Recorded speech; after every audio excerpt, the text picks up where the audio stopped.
그리고 이제 이어서 다음에는 이제 이해란 그 탈북자이신 이해란 박사님 모시고 또 말씀을 듣는 그런 시간을 갖도록 하겠습니다.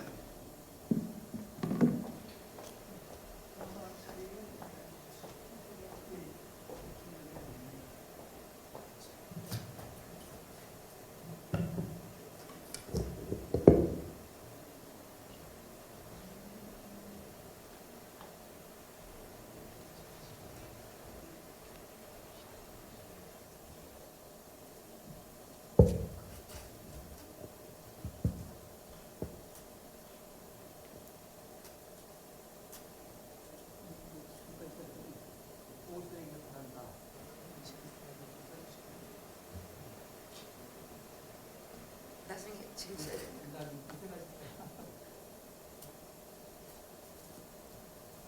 저희들이 지금 제1회 자유튜버 릴레이 토크 페스티벌 현재 계획대로 릴레이가 지금 잘 되고 있습니다. 예, 저희들 아침 10시부터 시작해서 지금 벌써 몇 시간입니까?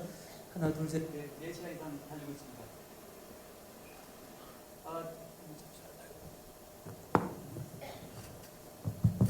있습니다. 지금 이 시간에는 옆에 우리 이해란 박사님 모셨습니다. 아마 이해란 박사님은 그 신한수 유튜브 방송이나 또 이해란 TV를 통해서 이제 보신 분도 있고 아마 처음 뵙는 분도 있을 텐데, 우선 그 평양 출신입니다. 아마 이제 평양 출신의 요리 또 전문가시고 이제 교수 활동도 하시고 97년도에 이제 탈북하셨으니까 지금 현재 22년째인가요? 네, 오랜 세월이 이제 흐른 것 같습니다. 그리고 탈북자 제1호 박사십니다. 이화여대의 식품영양학과로 해서 이제 박사를 받으셨는데요. 오늘 이제 특별히 모셔서 그 박사님의 말씀을 듣고요. 특히 이제 이해란 TV는 11만 명의 이제 구독자 수를 갖고 있는 그런 많은 구독자를 갖고 있고요. 오늘 몇 말씀 나눠보도록 하겠습니다. 지금 탈북하신 지가 20년 됐는데 어떻습니까? 지금 고향 생각이 좀 나십니까?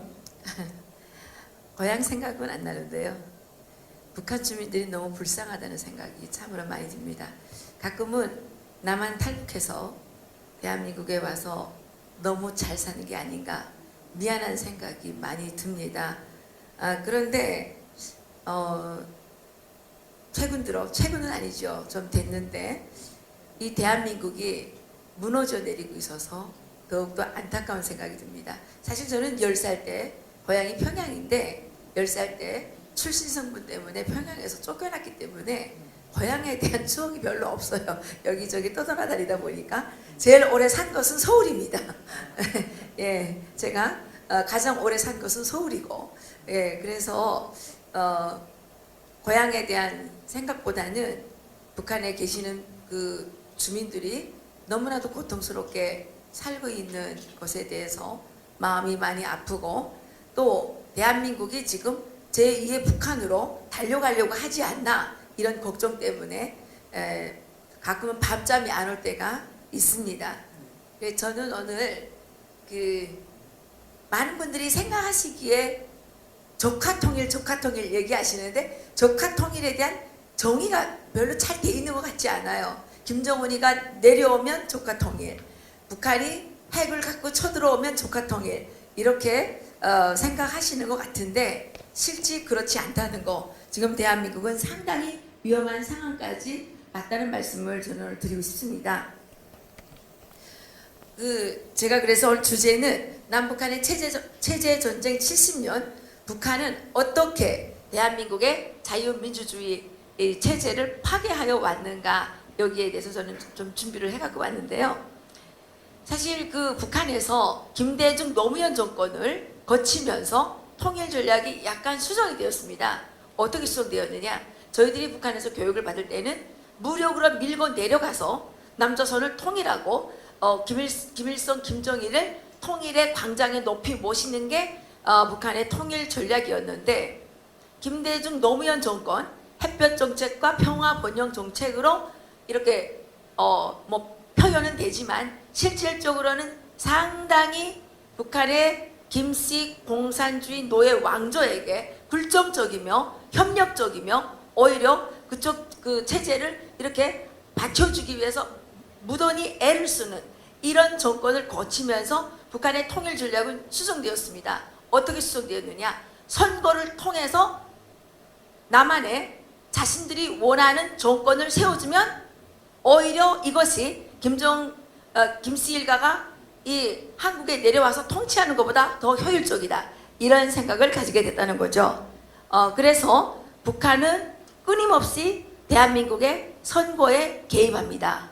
사실 박근혜 대통령의 탄핵도 그 탄핵 훨씬 이전에 북한은 노동신문이라는 매체, 또 우리민족끼리 조선중앙통신, 메아리, 아리랑 이런 매체들을 통해서 끊임없이 대한민국의 선거에 개입을 했습니다.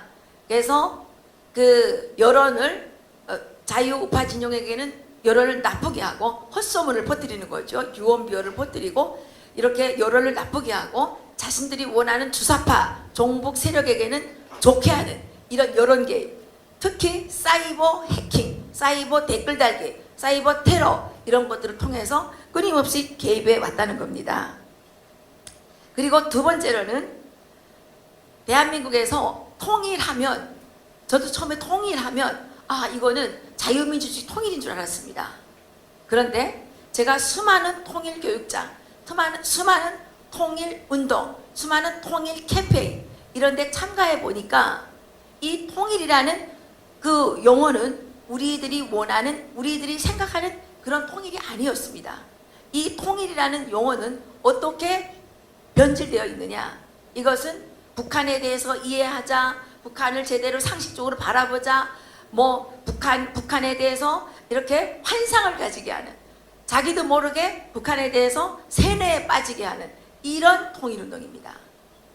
그래서 대표적으로 어느 대학교에 우리나라의 북한에 대하여 그 교육하는 대학교가 있는데 이 대학원을 졸업한 탈북자들도 완전히 좌파가 되는 겁니다, 지금.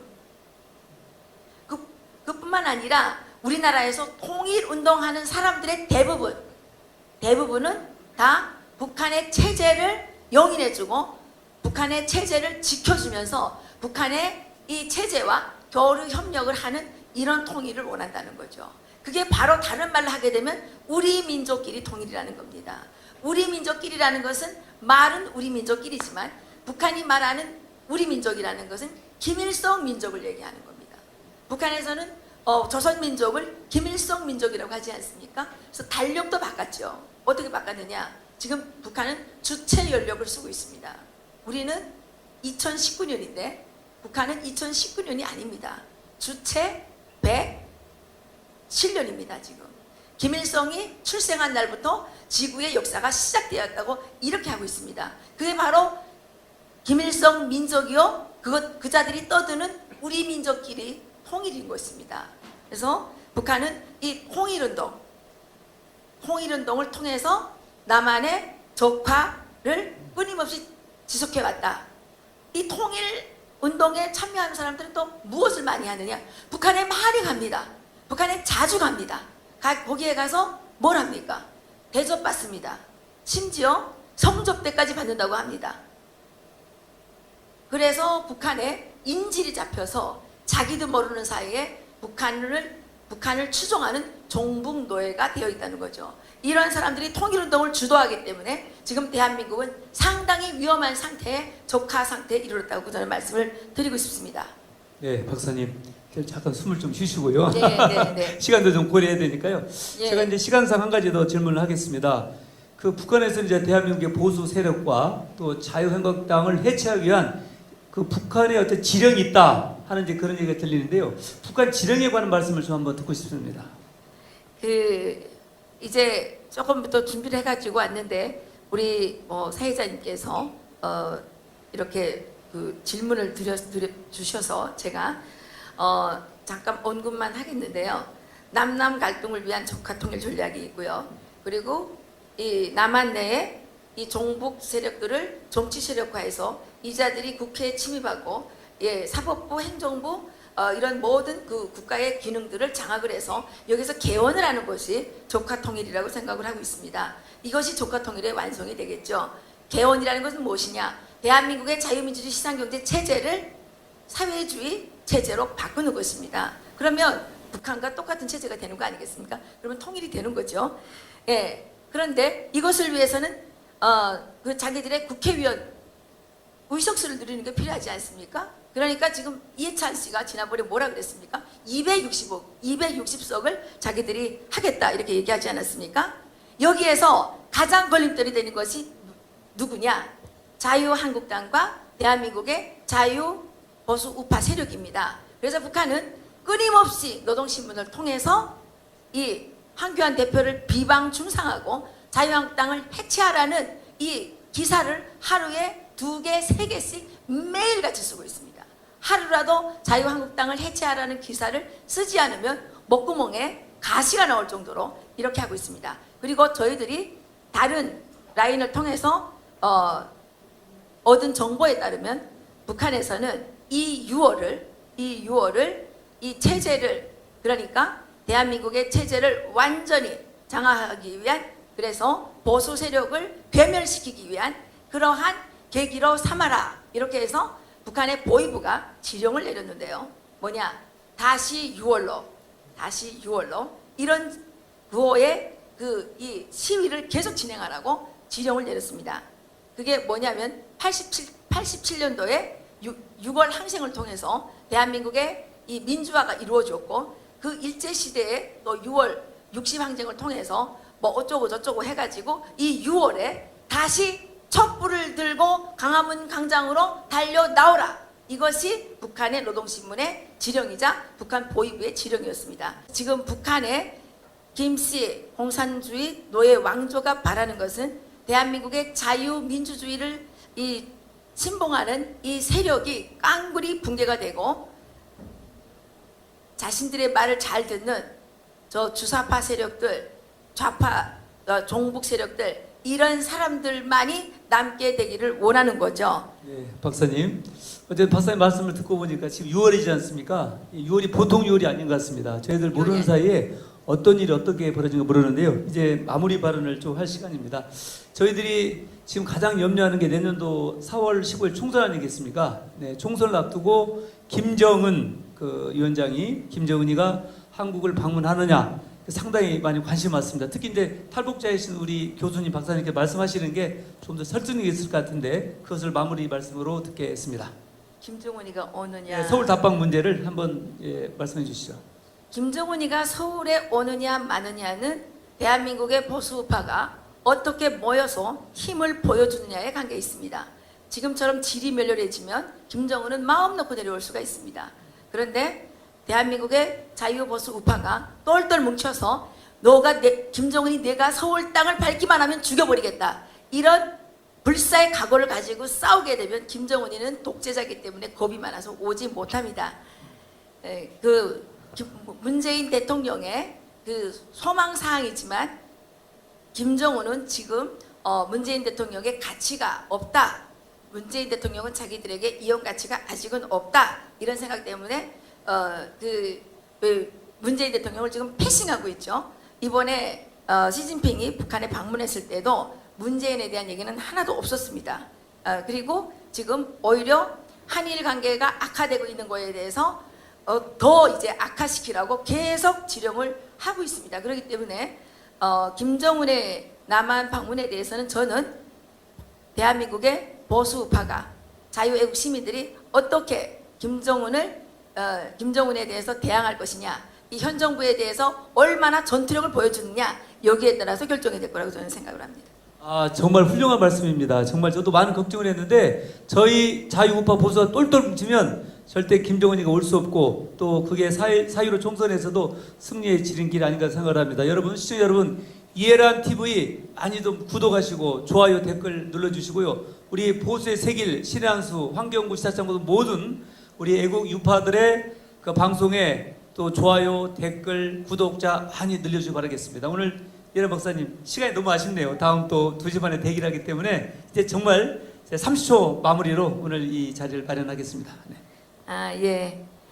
제가 운영하는 이해란 TV, 요즘에 유튜브에서 탄압을 받고 있는지 아주 어려운 고전을 하고 있습니다. 많이 사랑해 주시고, 저희들이 운영하는 인터넷 신문이 있습니다.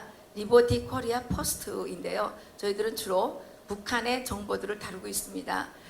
최근에 시진핑이 김정은과 어떤 밀약을 했는지, 이것도 어제 저희들이 취재를 해서 올려놓았는데 여러분들께서 많이 활용해 주시면 우리가 문재인 정권과 또 북한의 김정은 공산주의, 저 봉건 노예 왕조와 어떻게 싸울 수 있을지 다 전략이 떠오를 것입니다. 그러니까 많이 사랑해 주시면 고맙겠습니다. 그리고 이승만 대통령께서 말씀하신 것처럼 뭉치면 살고 흩어지면 죽는다 라는 우리는 정말 필사의 각오를 가지고 보수파 자유애국 시민들은 똘똘 뭉쳐서 우리 아이들의 미래를 지키는 길이라고 저는 여러분들께 호소드립니다.